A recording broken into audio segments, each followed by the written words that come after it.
Hey everyone, Kyle from Andrew Hilton here, and as things open up, lots of new businesses are opening. Bars are opening again, barbers are opening again, and it's also gotten really damned hot outside. Dare I say even too hot for IPA? So we are going to go into what I think is the only style of beer that I want to drink this time of year. It's got to be sours, and we're going to bring the heat this time. We're going to bring in Superflux. This is their Nova, their dry hopped sour. Maybe the best sour in the store, but we're going to give it a bit of a run for its money. We're going to put up against Town Square Brewing's Beets by Sinden. I've referenced this beer before, but I don't think we've ever tasted it. This is their Beets sour. Brand new, on the other hand, from Last Best Brewing, we have their Mangolomaniac, which is a dry hopped mango sour. We just got this dropped off earlier this week. It's absolutely tremendous. And then finally, just because we were kind of keeping a theme of dry hopped sours, Steamworks. You know, I don't know if we've ever actually had Steamworks Brewing in the tasting before. And it's kind of a foundational Western Canadian brewery. They're really important. They make some great beer. So we're going to do their Tango dry hopped sour. So a little bit of dry hopped sour, a little bit of Beets, something to beat the heat. Oh God, that was even worse. All of that coming up on Wednesday, June the 23rd at 6 o'clock. I promise the puns won't join us, but I hope you will. Awful. Good evening, everyone. Welcome to our Wednesday night beer tasting. I'm Kyle, as always, and Aaron with Bird Media is the man behind the camera once again. It is 26 degrees out there. Honestly, I was kind of hoping it'd be even hotter for this thing, because that is rather our theme. It's too hot for anything except sour. And as such, we are doing nothing but sours tonight. I was trying to do a 4-beer dry hop sours tasting, but without doing something that we've done a whole bunch of times before, like Blind Man's Dry Hop Sour or 88 Duotang or something similar like that, I wanted to keep this fairly fresh. Stuff that you haven't had before, and for my own taste, neither have I, because that's what makes it fun for me. Now, we've got 4 breweries up here today, some of which are quite new. Superflux is basically brand new. They've been only going since 2018. Town Square, 2017. Last Best, a little bit older, and they're, you know, kind of a huge project now because they got Last Best Brewing, of course, who make, along with the Mangolomaniac, they make their standard Last Best line, but I think they're probably best known for their Tokyo Drift New England IPA. And then they also have their distilling side. If you joined us for their gin tasting, we had a couple of Last Best gins on there. Finally, we're going to go with the really old school, the 1995 founded Steamworks Brewing. Reason for the name, they were founded in Vancouver's Gastown area, and they actually had a steam heating system built into the building, and they actually steam brewed their beer. Now, they weren't making steam beer, California common, but they were using steam to heat the brew kettles, the boiler, everything else. So, where are we going to start? Very tricky question, because I think I can make a case for any of the 3 dry hop beers going first. The Beets is last. The Beets is definitely last. But I'm going to say we're going to start with the Mangolomaniac. So dry hop sour with pureed mango added. And I left you plenty, Aaron, since you were so whiny last time. So, Last Best Brewing, I think is kind of a cool project. We've worked with them more and more over the last 3 years. Their standard beers, like the Show Pony and just the Last Best IPA, they come in the 355ml standard cans. But they've started doing some tall cans this last 3 years where they've been doing some more interesting projects. And they've also been somewhat cheeky with products like Purple Crusher that got them cease and desisted by Gatorade. Tokyo Drift, which I mentioned, and then now Mangolomaniac. Fruited dry hop sours can be tricky. I'm thinking specifically of like Establishment Cellophane Flowers, which was also a fruited dry hopped sour that was really love it or hate it for people. I really grooved on it, but a lot of people really didn't. That beer took a while to sell. And I think the Country Club still has like the better part of a keg that I sold them like a month or so ago. Like that was a beer that was a little bit controversial. So fruited dry hop sours, if you get the fruit and the hops to play nicely together, can be absolute magic. If they don't want to work together very well, the beer can come off awkward, off-putting, and very strange. Let's see what we've got in our glasses right now. Well, the mangoes are certainly there. Good heavens. It's a very I don't know. It's a very real mango. I find when I taste anything, they say, oh, well, it's mangoes. Is it mango or is it like bubblegum candy mango? Because it's one of those flavors that real mangoes don't smell all that sweet. They tend to be fairly dry. They tend to be very fibrous when you eat them. Unless you're like in Thailand or something, in which case they're, you know, fall apart tender.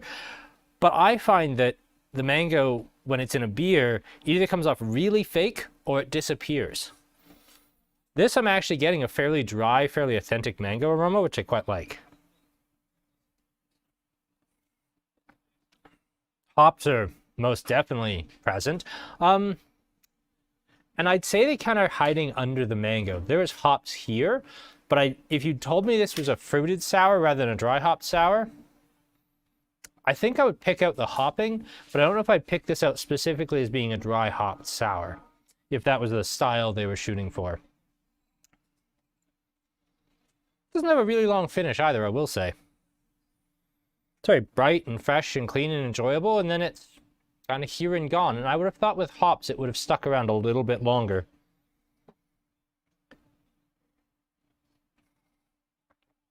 How they're saying you got the mango up front and now it's not so prevalent.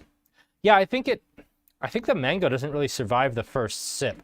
I don't know if that's a thing with mango or if that's just this beer. I'm also getting something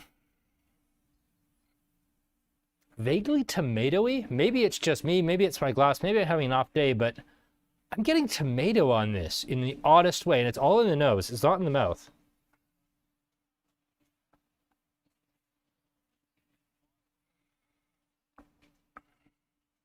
Tyler also not getting any more mango. Yeah, I think once you're through the initial first couple of sips, it kind of just tastes like a bit of a dry hop sour. Interesting.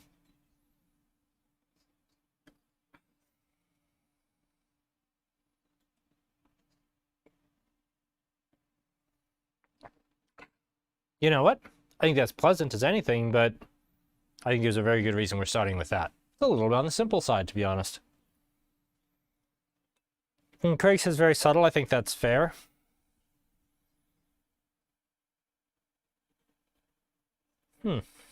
Still delicious. You're not wrong. But yeah, when they said, oh, it's dry hopped and then there's mangoes, I kind of thought this was going to be like a big flavor explosion. I was kind of expecting a lot from this. And now that I have it in the glass, it's a bit on the simple side. And that's not a bad thing. It's still delicious. But yeah, I think to a certain point, I was expecting more from this one. Eric's saying lactose-y. And I know there's lactose added. It's right on the can.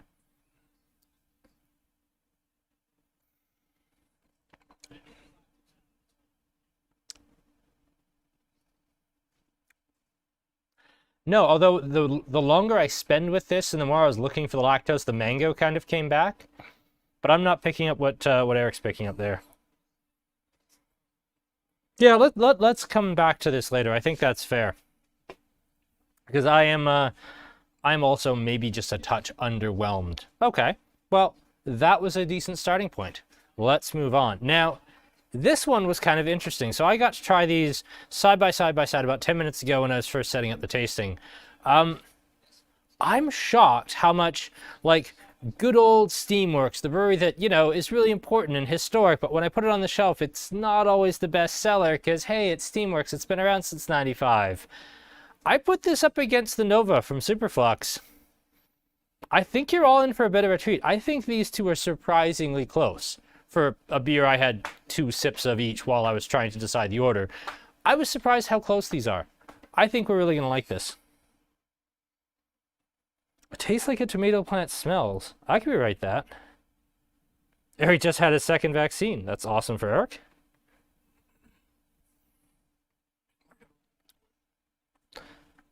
All right, let's try the Tango here. Now, this is something that I have noticed lately. As much as I love Establishment, and Superflux, and Cabin, and 88, and Annex, and Town Square, and all of the local breweries that are doing like crazy, crazy things, I wonder if we're going to lose a couple of really cool breweries by the wayside just because They've been around since 95. They're 25, 26 years old. They've been making really good beer for a long time, but they're not super local. We don't get all their latest seasonals from them all the time. And yeah, we're all kind of used to seeing them on the shelf. Now that is a dry hop sour, thank you very much. There's apricot. There's actually more mango than I think I got out of the Mangolomaniac. There's lemon, there's lime. Everything I want from a dry hop sour. Alcohol's a little high for a sour at 5.5.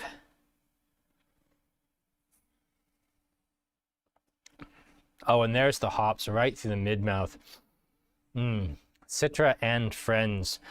Tangerine, mandarin, orange, right through the mid-mouth. Big and spicy and dry. Lots of fruit notes, but not a lot of sweetness, which I like. I don't have an issue with sweeter sours. But when you add in hops, I like them really, really quite dry. I don't like that sweet and sour character on something that has a hop note. And yeah, I'll be honest, some of the bias that I'm talking about here is my own. I was looking to put together this dry hop sour tasting, and I was like, we have to do Superflux, we have to do the Mangolomaniacs, it's brand new. I was like, Steamworks. We have to have something newer and more interesting. If we don't, Steamworks, can I order more? No, I can't. We're doing Steamworks, but I sure hope it isn't great because we can't get any more right now and probably can't for the rest of the year. And now it is absolutely rocking, and I am very sad that we can't get more because this rules.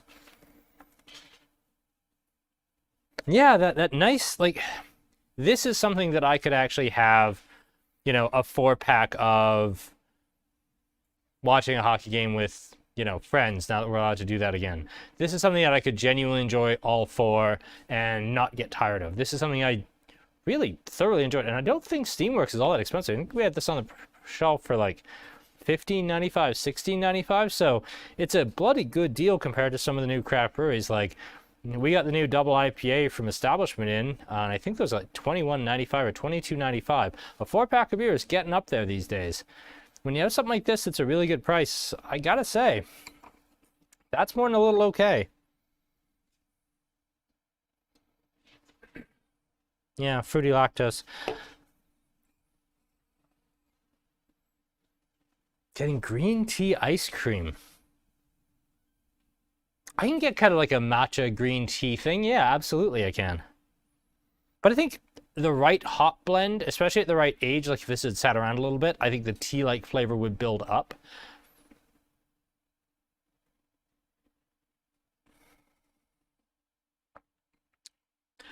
Getting tired of a sour is normal.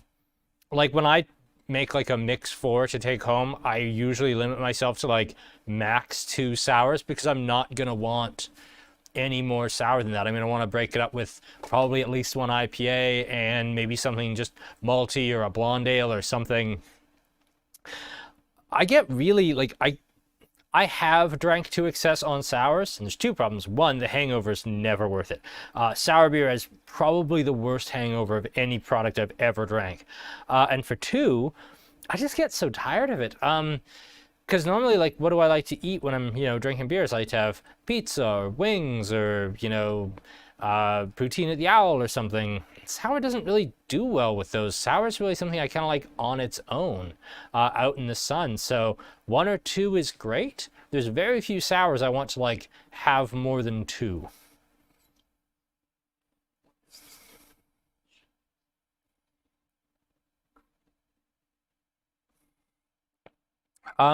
Why is the lactose there? It's there because the lactose is hard for the souring bacterium and for the yeast to actually ferment. So if we fermented this completely dry, it would be absolutely over the moon bitter. It would be undrinkable. It would be astringent. By adding in a more complex sugar like lactose, you could use galactose, you could use anything that's a really complex sugar.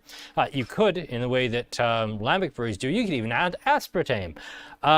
Basically, lactose is hard for it to actually ferment through, and so the beer will retain some sweetness, even though it's probably fermented technically too dry. By adding some lactose back, it keeps the sweet and bitter balance in balance, and it makes the beer actually pleasant to drink. Without it, the beer would just be undrinkably dry. All hangovers hurt after 40. I'll know in 2 years. Good night, Nigel.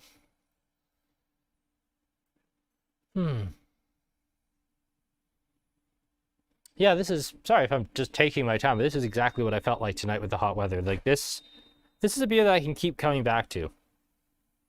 Really like this.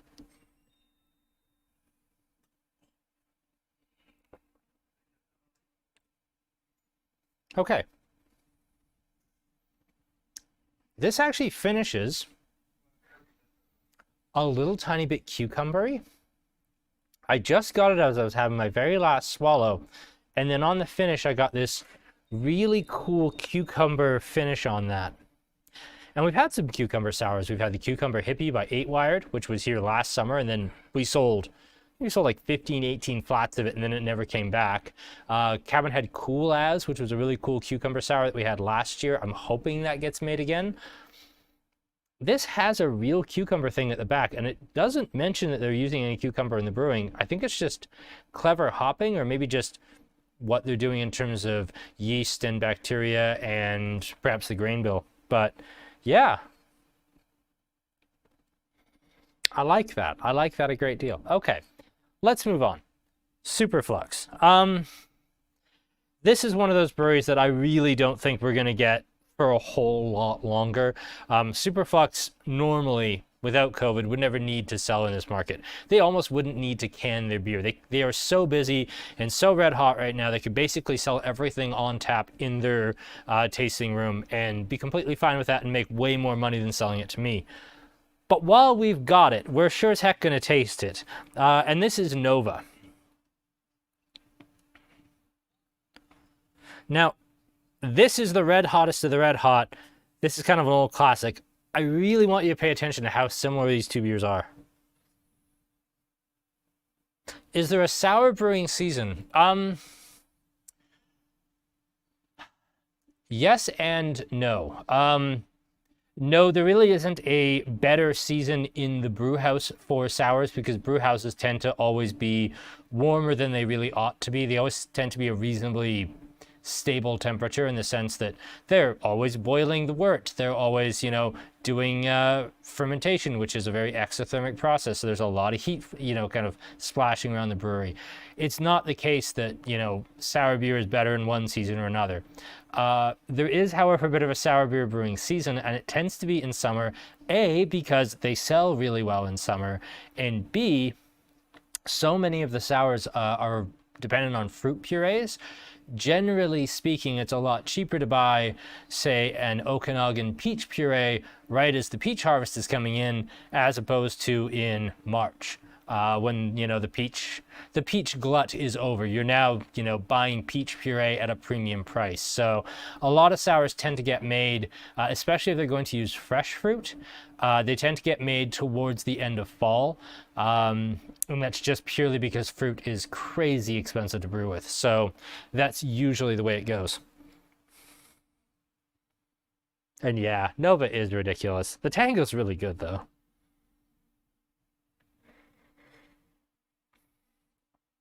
But it's something about, I was going to say mouthfeel, and it is mouthfeel, but it's the whole package in the mouth. The Tango is really cool, but this just wraps you up like a hug. It's got that soft, gentle stone fruitiness of like a New England IPA. The sourness is there from beginning to end, but it's never abrasive. The sweet to sour balance is absolutely spot on.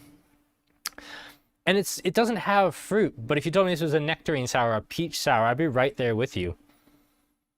The hops are present. I think I'd be exaggerating if I said you could really pick the hops apart. I think the souring, it certainly doesn't do any favors to delicate hop aromas. I don't think I could name a hop that's coming out of this.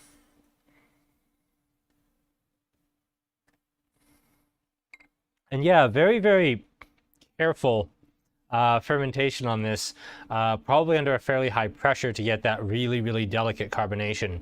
I don't know all the details of how they carb beer, but I do really like this.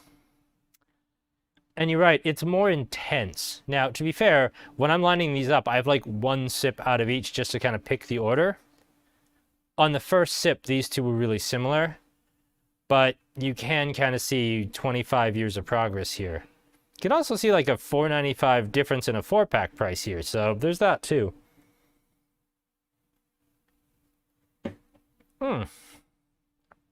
Apples and pears and those types of kind of what I would think of as winter fruits, they're very uncommon.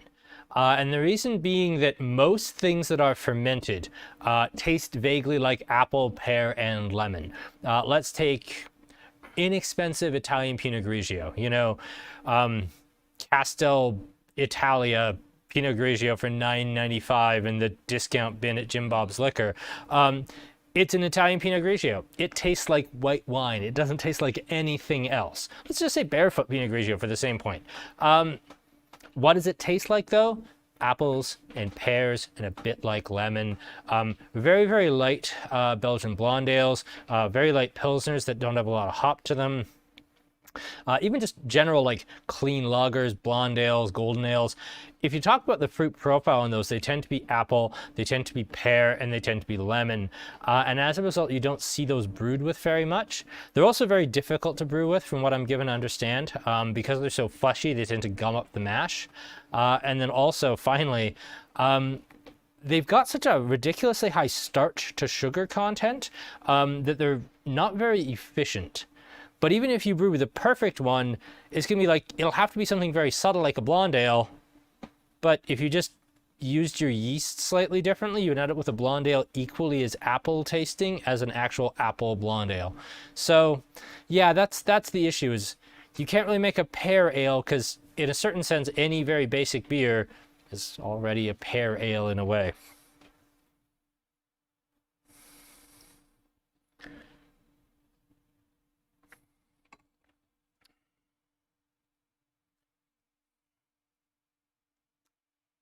I'd get some lychee on this. Yeah, right at the finish. Yeah, I'd say lychee almost trending into like maraschino cherry. Not real maraschinos, like the bad, like neon pink ones. Yeah, this finish is really odd. I didn't notice it till you picked it out, Chad, but you're right.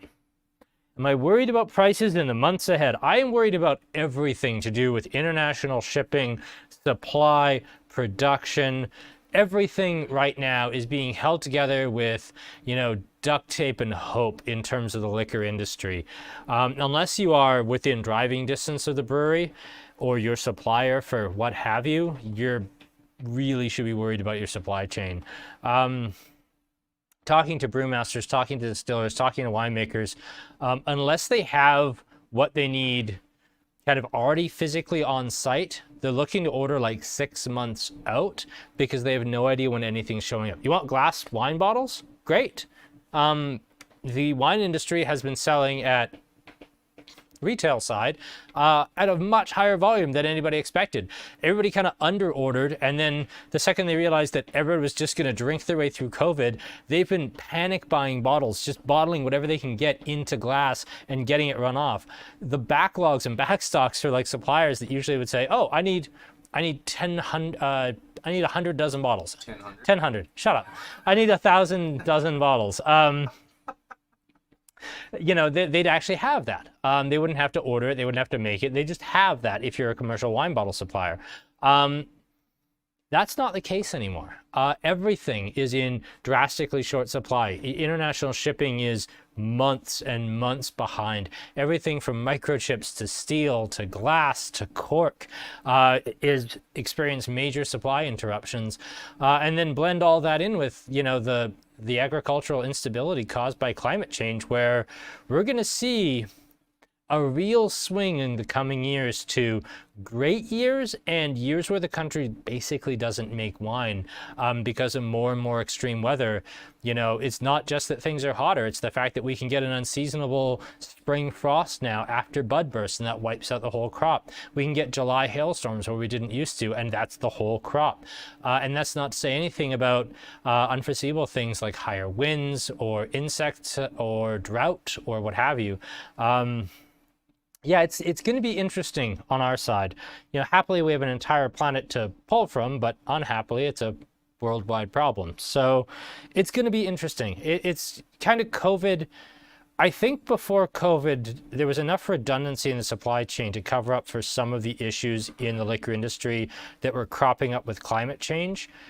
Now that COVID has stressed the liquor industry and a lot of businesses as hard as it has, I think that the climate change problems that were kind of being papered over, patched over, we no longer have the redundancy to hide, and they're going to become very apparent. They already have become very apparent very quickly, and now there really isn't anywhere to hide. There aren't back vintages of wine. There isn't, all the old redundancies that we had. It's going to be an interesting next 5 to 20 years at least.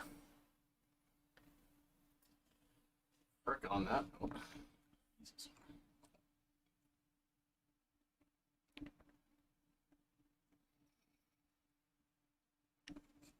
Oh yeah, that Superflux rule. Sorry, I'm just black licorice.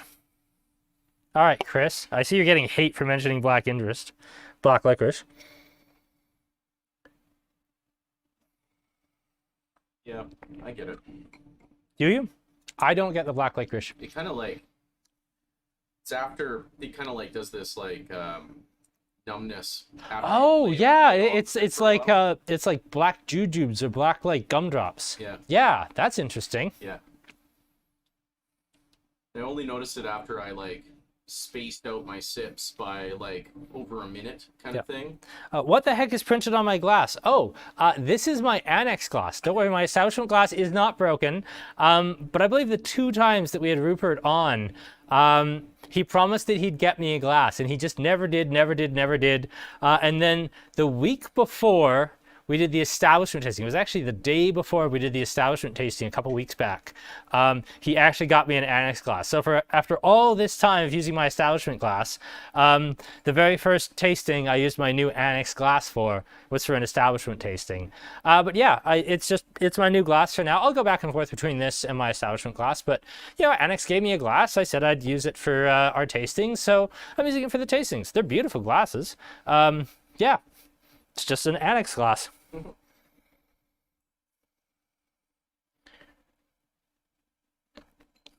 All right, I am going to take the advice here and go back to the Mangolomaniac to see how thin this comes off. It smells sharp, and it almost smells like greasy. That seems really mean, and if anyone from Last Best is watching, I'm not trying to be mean, but it is quite stark when you go back to the Superflux to that.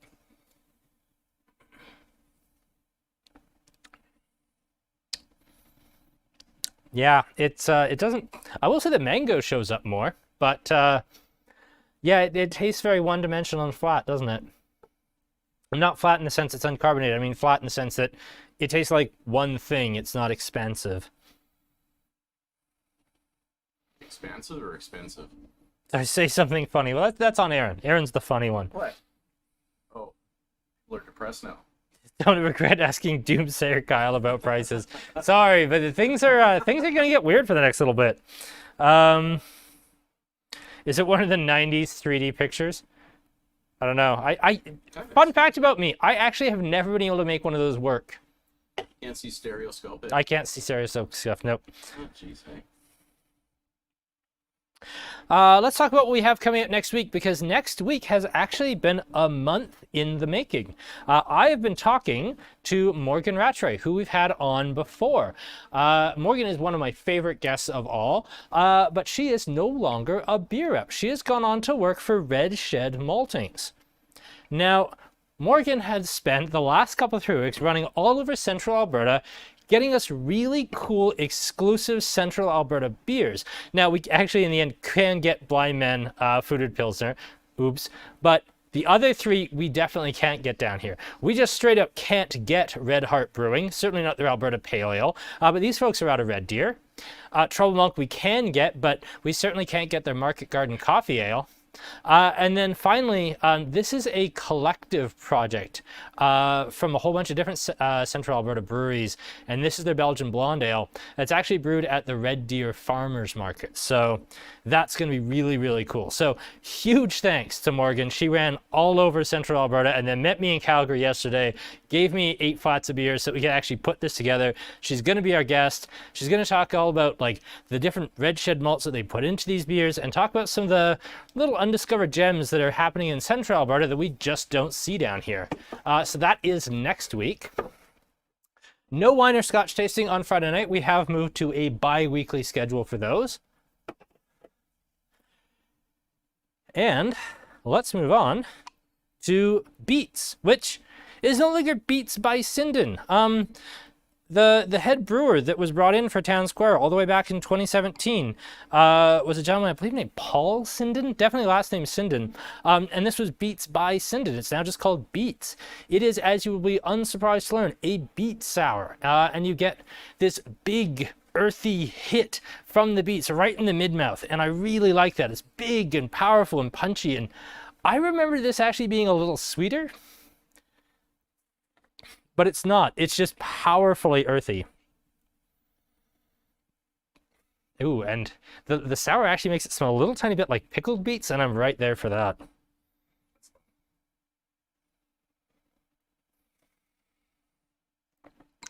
Ooh. Yeah, that's exactly what I want. I love this beer. And is it weird? Yes, it's the weirdest thing we're tasting.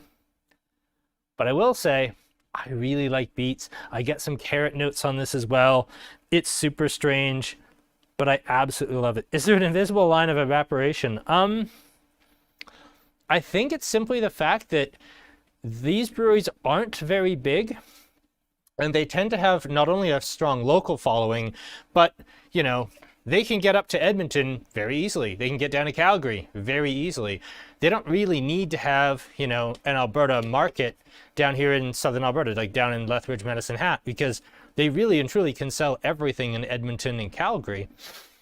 And then more than that, I'm not driving to bloody Red Deer. I don't care how good the beer is. I've been to Blind Man once, and I don't plan on going back like all that urgently, except maybe to film a video there. No, I think the invisible line is simply that if you can sell everything in Calgary, why would you drive 2 hours further south to sell it?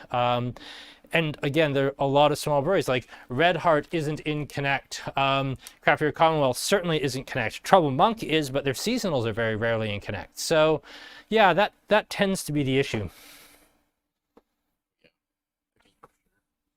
Yep. The Schnauzy? Yep.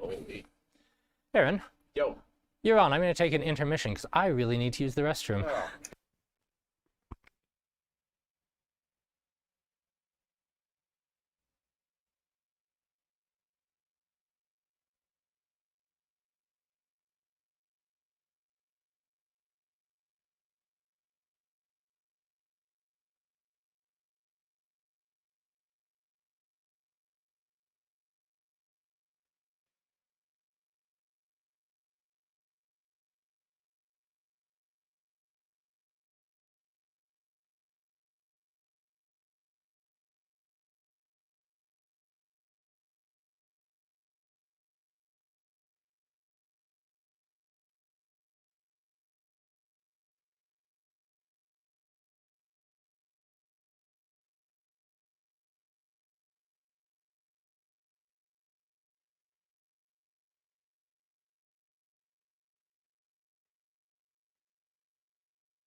All right, well, that's making the blooper reel.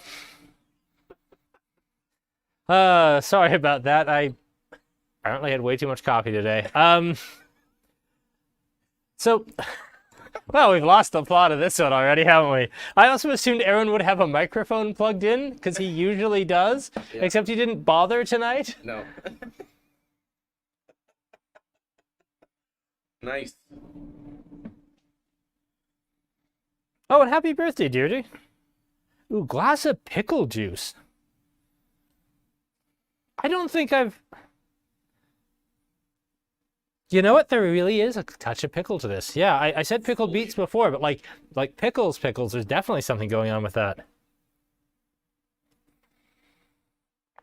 Kohlrabi Kolsch? Yeah, I'm there for that. Hmm.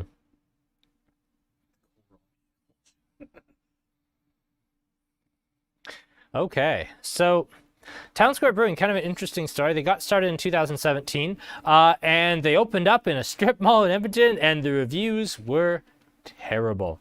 They kind of got started on the wrong foot. Maybe they weren't prepared for this. Maybe they weren't 100% confident in their brewing, but they started out with just an epic thud. They never really got off the ground.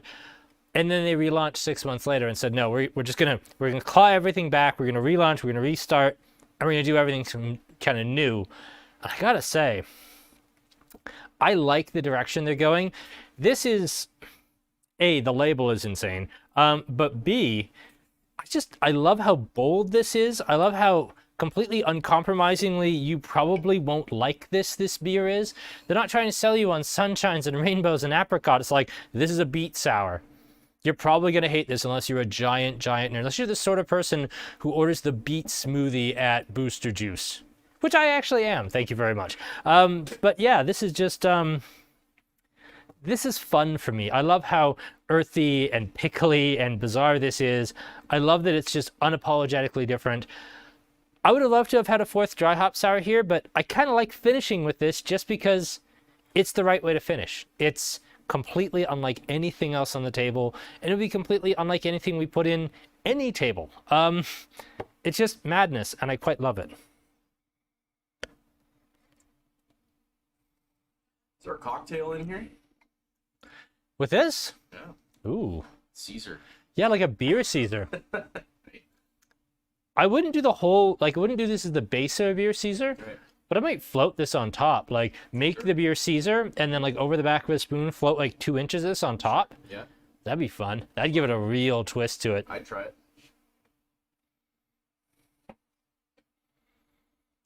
I like that Terry is also the second person in town who actually orders the beet smoothie.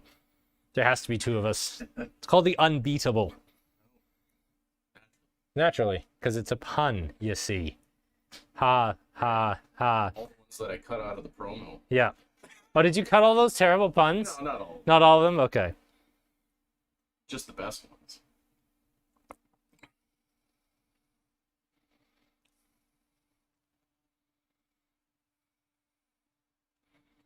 And yeah, I also really like the label. I don't know why I like it so much. It's really classic for me. It's just this bizarre thing.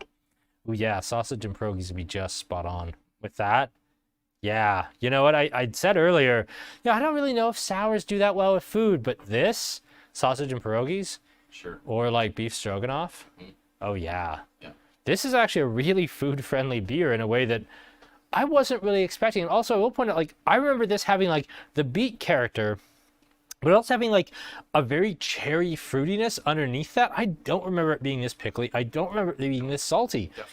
I think the reason it's not Beets by Sinden anymore is they maybe have changed the recipe. Sure. Because I don't remember it tasting like this.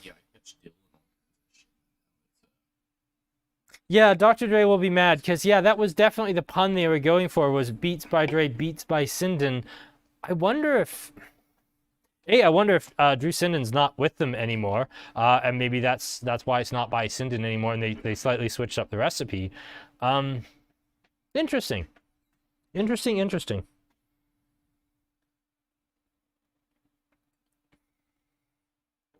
Well, I'm always going to try the weird stuff because the weird stuff's interesting. Sometimes the weird stuff is terrible, but sometimes the weird stuff's just, it's the right thing for the night. Yeah.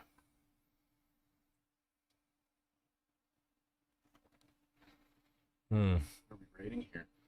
Where are we rating? Well, it's got to be the Flux has got to be 1. and I'm actually going to give the Tango 2. I really liked this. I liked it a lot more than I thought I was going to. This was kind of like the begrudging inclusion in the lineup, and it ended up, to me, at least on my first impression, running with the Superflux. I think that this kind of separated itself over time, but that's very, very, very good. And I think if that said 88 or Establishment or Cabin or something on the can, I think we wouldn't be able to keep this on the shelf. And it would probably cost $3 a 4-pack more. The Beets comes in a solid number 3. As much as I really like it, I liked these two slightly more. And the Mangolomaniac, cool, delicious sour. If they still have it on tap at the Owl, I might be having one in about the next 15 minutes because I'm going over there to order some takeout and have a beer while I wait. But yeah, it just kind of comes in at the tail end. Yeah, I unfortunately, cool beer, but it just didn't do it for me. Catch like butteriness or like buttered popcorn or something like that at the end of the Beets. You're getting buttered popcorn. Now that's actually interesting. Like that's way back there, and after it like sits and the, you know, all the skunkiness and dilliness and all that shit kind of digests out of your system, it's like it leaves this really nice, rich, kind of golden flavor at the back of your taste buds. Now you say nice golden flavor there, but if you're getting like buttery popcorn, that's actually a fault.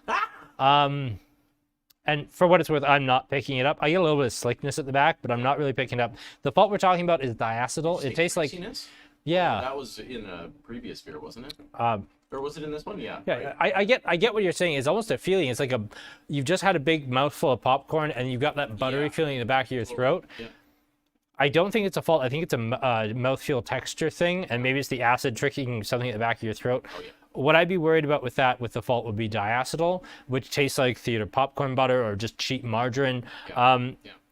I don't get that on this, and that's what I would be worried about. Whenever it says, oh, it tastes buttery, it's like, is it diacetyl? I hope it's not diacetyl.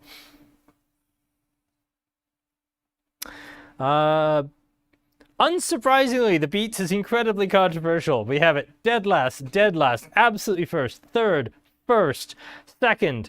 Oh yeah, we have ratings all over the place. There's another third for it, then a first, then a first. It is a love it or hate it affair on this one. That way, though. It has. I'm quite fond of that, actually. That was a lot of fun. That's great. Sorry it's a bit short. Sorry for the rather unscheduled interruption in our programming. I'm very sorry Aaron didn't have a mic, Aaron. But yeah, we'll have Morgan Rattray here next week. We'll be tasting some really cool Central Alberta beers. And then Devin and I are going to put together something for a wine tasting for next week tomorrow. It's going to be a white wine tasting because it's going to be super, super hot. I'm going to try to put together like Chardonnay, Chenin Blanc, just to talk about all the different ways you can do those grapes. But it was really busy today with the restaurants reopening and everything, and we kind of forgot to order wine. So this is going to be the, what can we put together out of what we have in stock? Just like week 2 or 3, I think, of our initial wine tasting series, the, oh dear God, what can we put together on the fly? So that one's going to be fun. Anyway, enjoy the rest of your Wednesday night. I'm Kyle with Andrew Hilton.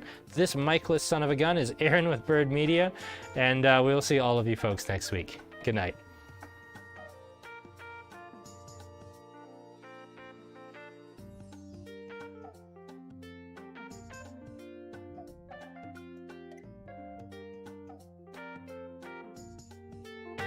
Thank you.